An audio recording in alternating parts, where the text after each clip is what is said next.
দেখুন বন্ধুরা, আমার ছাদ বাগানে চন্দন কালারের অ্যালামুন্ডা গাছে এখন প্রচুর পরিমাণে ফুল ফুটেছে।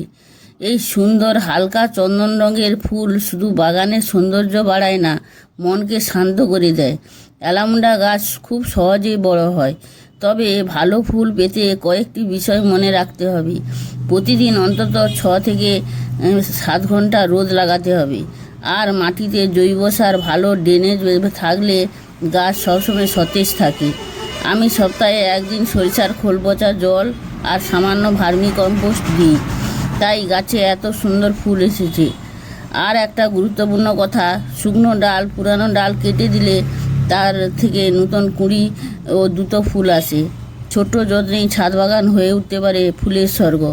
আপনাদের কেমন লাগলো এই চন্দন কালারের অ্যালামুন্ডা ফুল? কমেন্ট করে অবশ্যই জানাবেন।